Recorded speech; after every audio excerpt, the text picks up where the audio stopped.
Un saludo, bienvenidos a una edición más de Pulso Empresarial en su televisión regional, en Popular Televisión. Hoy con el equipo habitual, al completo, don Carlos Pajares. Un saludo, don Carlos. Un saludo, muy buenas. Don Aurelio Sastre, un saludo. Un saludo y muy buenas tardes. Y vamos con quizá una de las primeras noticias de esta semana, en la que está llena de incoherencias, y voy a explicar los porqués de las incoherencias, pero que es de suma gravedad y que demuestra pues cómo está acogido casi todo en este país, incluso nuestro próximo sistema de financiación, que todavía nadie conoce, aunque esto parece el reparto de fondos en los que cada uno tira para un lado y el más fuerte se lleva el trozo de tela mayor. E incluso puede llevar al debate el funcionamiento en sí de lo que debe de ser una comunidad autónoma, su estructura, su profundidad. En una región con 600.000 habitantes, ¿qué tipo de estructura funcionarial y política necesitamos? Pero ese sería un debate muy largo, que por supuesto levantaría chispas, porque decir la verdad en estos tiempos es estar sometido a altos riesgos. En una rueda de prensa conjunta del equipo de gobierno, de este gobierno de Cantabria, del señor Revilla, del Partido Regionalista, y del señor Zuluaga, del Partido Socialista, han salido a los medios preocupadísimos porque Cantabria no podría superar la pérdida de 472 millones de euros para Cantabria. Y se ha llegado a decir, esto podría incluso poner en peligro la propia autonomía. Esto se dice 48 horas después, queridos televidentes, que el señor Revilla en Fitur invitara a que fuera a veranear, viniera a veranear a Cantabria el señor presidente del gobierno, al Monte Corona, o que, por ejemplo, ahora nos enteremos que en el aniversario del Estatuto de Autonomía se invite al señor Rodríguez Zapatero. Todo es una especie de incoherencia permanente. ¿En qué quedamos? ¿En qué quedemos quedar en misa, repicando? Vamos a ver, Cantabria está perdiendo puestos día tras día. Está siendo abandonada por el gobierno central ante la pasividad de un gobierno que ve cómo se envían fondos a nuestros máximos competidores, que es el País Vasco, y el silencio de nuestros dirigentes. Y digo de nuestros dirigentes en plural, no solo del gobierno, sino de la oposición, corresponsable y cómplice también ahora, que no levanta la voz para nada y parece desaparecida en combate. Hecho esta breve reflexión, porque el asunto tiene su miga y dará muchísimos ríos de tinta por delante, apunto que Cantabria era hasta el momento la región mejor financiada con el sistema anterior. Hay que reconocerlo. Y decían que no llegaba y que no era suficiente. Ustedes me dirán lo que puede pasar. Don Aurelio Sastre. Bueno, yo creo que efectivamente, aunque todavía no se ha dicho la última palabra sobre esto, pero si verdaderamente esto se produce tal como comunidades autónomas muy fuertes están reclamando, y que es una reclamación que se ve que está también en la cabeza del presidente del gobierno, si eso se produce, pues para Cantabria es un verdadero desastre. Y es una pérdida que no se puede asumir y que efectivamente la supervivencia económica de Cantabria, que ya parte de una situación, yo diría, muy deprimente económicamente, pues sería de una gravedad extrema, ¿no? Hasta el punto de que ya el presidente está buscando soluciones, porque parece, el presidente de Cantabria o el gobierno de Cantabria, porque parece que casi ya lo dan por hecho. En el momento que pretenden hacer pues, nuevas demarcaciones territoriales y demás para agrupar gastos y servicios, significa que están dando casi por hecho que eso se puede producir, la pérdida de 470 millones de euros, que es inasumible. El hecho de que cambien el sistema de financiación y que se pase del tamaño del territorio y de la dispersión territorial que se pase a la población, al número de habitantes, pues para Cantabria es un verdadero desastre, porque en Cantabria los servicios, como es la educación, como es la sanidad, pues tienen un costo alto precisamente por esa dispersión del territorio. Y creo que es algo que un gobierno nacional, a la hora de hacer un reparto, debe hacerlo pues con un sentido de responsabilidad y para resolver de verdad los problemas de cada una de las regiones y no dejar a una de las regiones cuyo gobierno está más supeditado a él y que incondicionalmente le viene apoyando, la va a dejar a los pies de los caballos. Pero hay que hacerse cargo. El problema es la talla de nuestros dirigentes. No es que sean mucho mejores los de hacerse respetar, tener una coherencia en la gestión. Y Cantabria es que no pintamos nada. Absolutamente. Pero es que ya es manifiesto. Sí. Es manifiesto. Es obvio, es algo. Y sin embargo, con el botafumeiro venga a echar al gobierno de la nación, que está riéndose a carcajadas con los proyectos de Cantabria. Es realmente algo. Y luego, otra cuestión, las fuerzas políticas de la oposición, que son prácticamente inexistentes, y una población adormecida totalmente y anestesiada. Don Carlos Pajares. Como usted bien decía, el problema tiene muchas aristas, muchas dimensiones y sería para debatir en profundidad, porque desde la propia existencia de la comunidad como tal hasta la situación en la que estamos viviendo. Yo creo que lo más dramático de todo esto, y usted también de alguna manera lo apuntaba, es que se va a perder dinero de financiación. Lo de los 400 y pico millones puede que sea un señuelo para luego que en vez de 400 sean 300 o 200 y parezca que se ha conseguido un gran éxito porque hemos reducido en un 50%. Lo que sí parece claro es que se va a perder financiación. Y perder financiación en una comunidad como la nuestra, que vive subvencionada, aquí ya lo hemos dicho muchas veces, esta es una comunidad que desde el punto de vista económico es una comunidad subvencionada. Una subvención que ya nos resultaba escasa y que con la rebaja que se produzca, que se va a producir, va a hacer que la propia supervivencia económica sea muchísimo más difícil. Eso nos va a llevar, y sería lo bueno de todo esto, que creo que desgraciadamente no sucederá, a una reflexión de cómo hacer que las estructuras de nuestra administración sean eficientes y eficaces, y podría tener esa parte positiva si nos sirviera para hacer esa reflexión. Pero mucho me temo que desgraciadamente al final caemos en las pequeñeces y usted también lo ha apuntado con el tema de esa nueva redistribución, una redistribución un tanto extraña que no acaba con municipios, porque claro, al final los municipios es colocar a candidatos, a alcaldes, a concejales, y esa estructura política al final desgraciadamente influye muchísimo en cómo se están gestionando los dineros públicos. Ya digo, desgraciadamente soy pesimista, creo que vamos a perder dinero, seguramente los 400 y pico millones, ¿no? Esos 400 que van a ser menos nos van a hacer todavía mucho más insufrible nuestra situación económica y desgraciadamente creo que no nos van a servir para hacer una reflexión profunda de cómo organizar nuestras estructuras administrativas de la comunidad. Totalmente de acuerdo con lo que ha dicho don Carlos. Claro, entrar en el debate, es decir, Cantabria necesita tener tantas, por ejemplo, consejerías, tantos secretarios generales, tantos asesores, necesita tener tantas empresas públicas, necesita que haya tantos diputados, cuando se podría haber, por ejemplo, un diputado, un cargo por comarca, y hacerlo todo mucho más austero, como sería aquí el traje de las autonomías a Cantabria le queda grande. Puede ser que a alguna región le quede pequeño, yo creo que no, porque España tiene el sistema autonómico el sistema de distribución del poder más fuerte de Europa.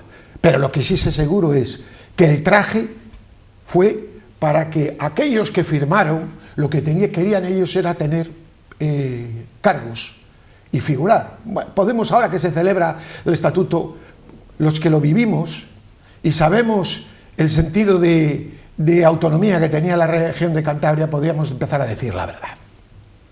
Podemos empezar a decir la verdad, porque ya se asume la mentira como trabajo, como si aquí la gente se levantara pidiendo la autonomía, cosa que es falsa, pero falsa de toda falsedad. Y que luego, a paso de tiempo, la gente hemos ido asintiendo, porque somos gente de bien, y que una distribución del poder es bueno, si lo acercas al pueblo, si lo diriges, si sirve para eso, claro, pero no para crear otra especie de pequeño Estado sin capacidad de nada luego a la hora de la verdad, pero con sueldos públicos brutales. Este es el análisis, don Carlos, que si quiere le dejamos para otro día, pero usted creo que es la clave de lo que estamos hablando. Sí, y hablando las cosas, como se dice, en plata, ¿no? Exactamente, sí, ese es el gran problema que tenemos. Claro, que decir esto, ¿usted cree, don Aurelio, que esto es popular, hoy ir contracorriente con todos los intereses que hay? Claro, sería de retocar muchas instituciones, quitar muchos cargos públicos, muchas cuestiones, se iban a pisar muchos callos y hay muchos intereses. Entonces, eso, hoy, hacer un replanteamiento desde la verdad y desde el sentido común sería imposible. Y que cosa que no estamos diciendo de acabar con la comunidad autónoma de Cantabria o con el autogobierno. Una cosa distinta de gestión. Eso es. Un sistema distinto que sea ligero, que produzca descentralización, pero no con estos cargos, asimilarlo a un Estado. ¿Qué es lo que son las comunidades? Pequeños estados, don Aurelio. No, y además es que las comunidades son de distinto tamaño. Claro. Quiero decir que no todas son iguales. Claro. Yo creo que hay que adaptar los gobiernos o las estructuras a la dimensión de aquello que se va a dirigir, ¿no? Una gran empresa necesita una gran dirección, pero una pequeña empresa a veces con un autónomo se arregla, ¿no? Y aquí está sucediendo eso. Aquí tenemos la cúpula, la estructura que conforma la cúpula de gobierno exactamente igual que la de cualquier Estado. Ahora, no es igual que la que tenemos ahora en el gobierno, que tiene 23 ministerios, lo cual es una barbaridad, pero es igual que la que había con el PP en la cúpula. Otra cosa es luego el funcionariado. Pero es que luego entra cada consejería y secretario general, lo otro, eso, claro. Asesores, jefes de gabinete, y eso, jefes de prensa. No quieren ni oír hablar de esto. Claro. Es decir, dan por sentado que este es el sistema, que este es el sistema que nos ha hecho progresar hacia atrás de una manera espectacular, porque hemos pasado de ser una de las 3 primeras comunidades a estar en la cola totalmente. La quinta éramos. Y nos quieren hacer ver que todo esto ha sido muy bueno cuando se está viendo que hoy está llegando ruina prácticamente a todos los sectores económicos. La industria cae en picado, la agricultura y la ganadería lo mismo. El turismo se sostiene, pero bueno, por unas condiciones muy particulares.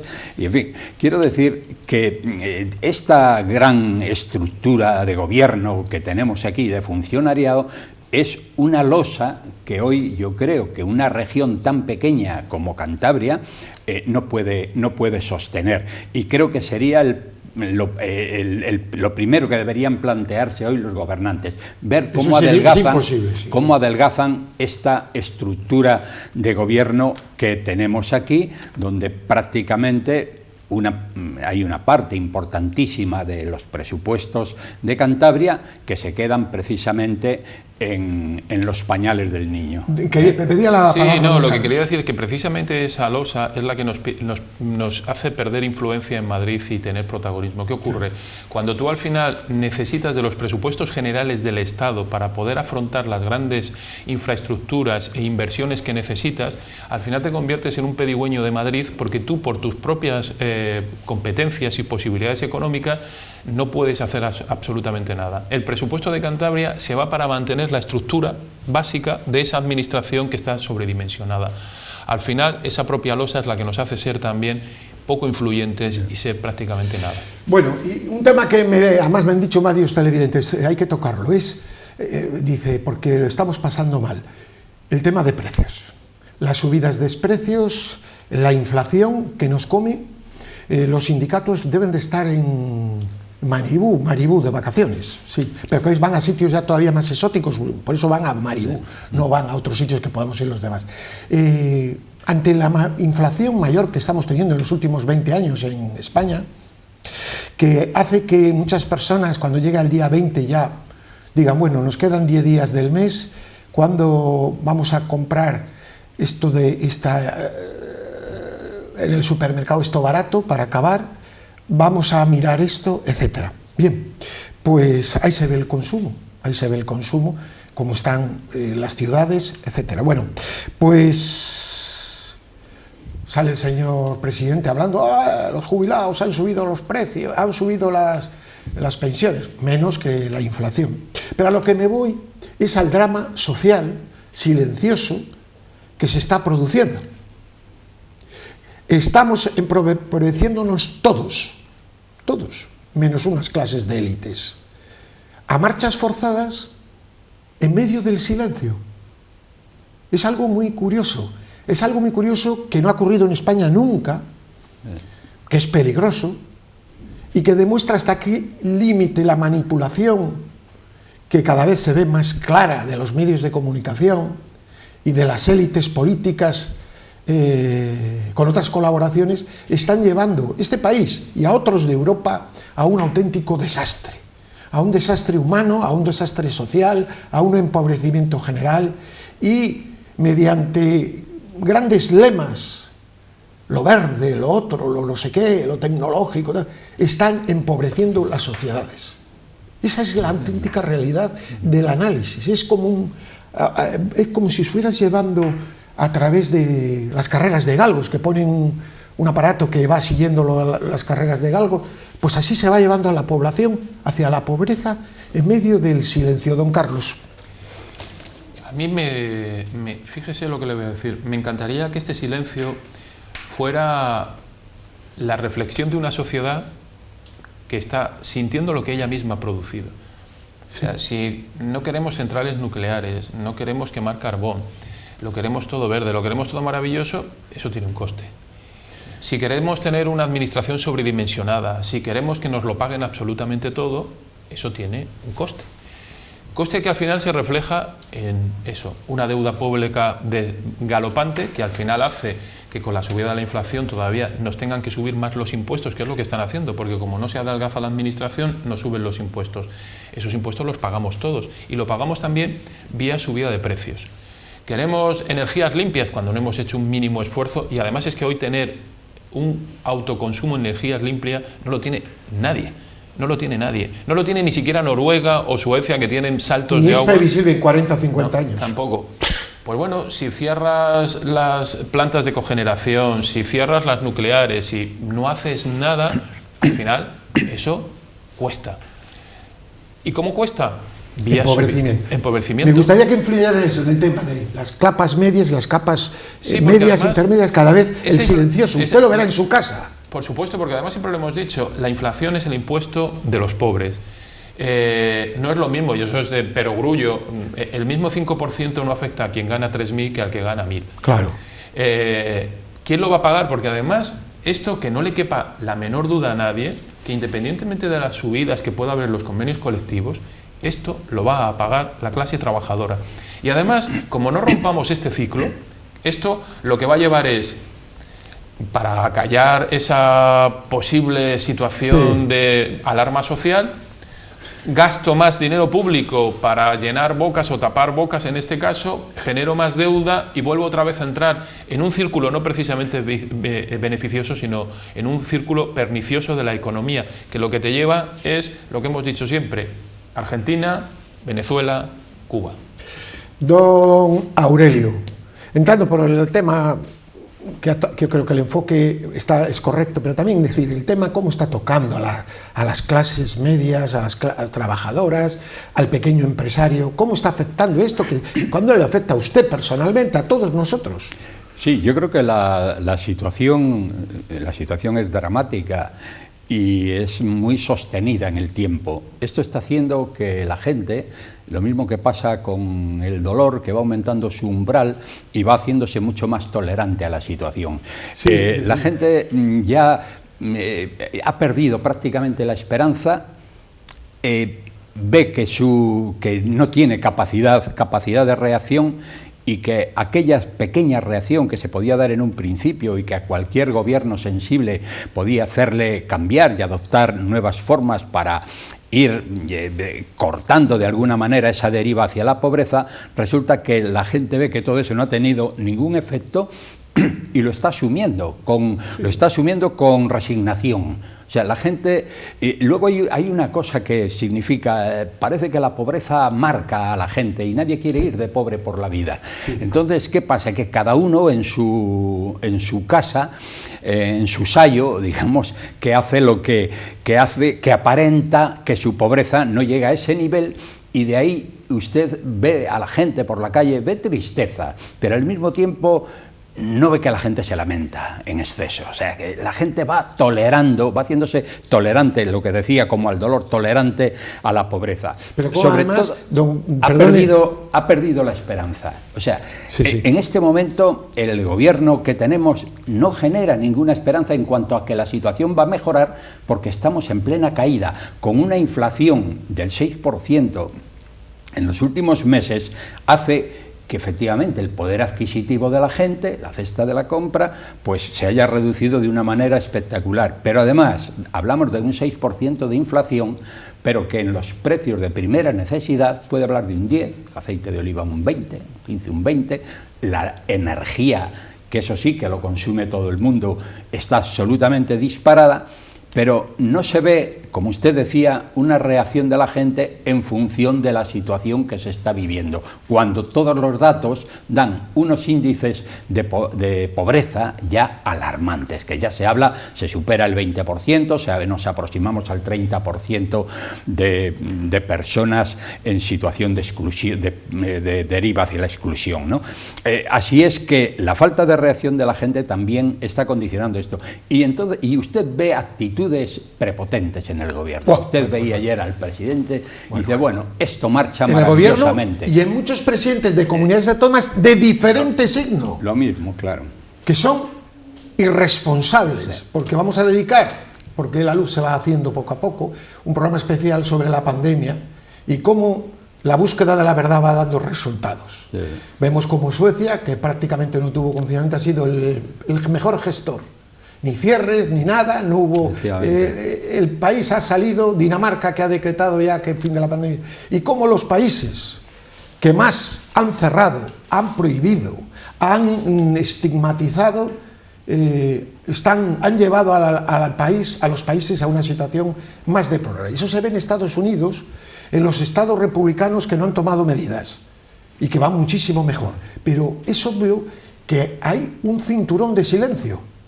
Es una auténtica vergüenza lo que está pasando con los medios de comunicación. Pero bueno, no me lío en esto porque don Carlos me había pedido la palabra sobre lo anterior. No, yo lo que quería decir es que además, aunque vivimos todos en un mismo espacio temporal y físico, vivimos en distintos niveles de la realidad. Entonces, lo que decía, aquellos que más o menos tenemos una situación más o menos normal y que económicamente, lo que decía, pues a lo mejor pasamos a comprar de otra manera, más marcas blancas, lo vemos de otra manera. Pero quien viven en esos umbrales de pobreza, que tienen un salario pequeño, o que no tienen salario, esto está resultando un auténtico drama, que nosotros no vivimos y creemos que no existe, pero esa realidad que la conoce Cáritas, que la conocen entidades sociales que están trabajando con esos colectivos, están viendo cómo las colas precisamente aquí en Cantabria, y no hay más que ir a ver los datos de Cáritas Diocesana, Cocina Económica, etcétera, cómo ese drama se está disparando hoy día.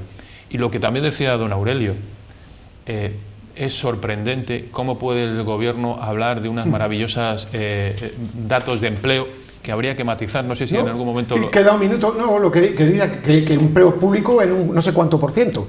Quita usted lo que ha generado Madrid, quita el empleo público que ha generado y prácticamente nada. Quita mucho empleo muy pequeño, precario, para hacer sustituciones de la gente que estaba con el COVID, con esta ola, y al final te queda nada. Que es todo una manipulación, pero una manipulación. No vamos a comprar a los políticos. Es que los políticos de diferente signo, repito, esto de diferente signo, tienen el apoyo de los importantes medios de comunicación de este país, que en un auténtico escándalo, que es lo mismo que está sucediendo en Francia. No está sucediendo en Estados Unidos, donde se están produciendo hechos muy importantes que están empezando a tener una repercusión interna muy grande. No nos queda tiempo, yo creo que estamos básicamente de acuerdo, pero vamos a ser testigos de la verdad desde nuestra mejor intención y desde una información sacada de diferentes fuentes que no está tamizada por los intereses actuales. Don Carlos, pues hasta la próxima semana, muchísimas gracias. Don Aurelio, muchísimas gracias. A ustedes, paz y bien.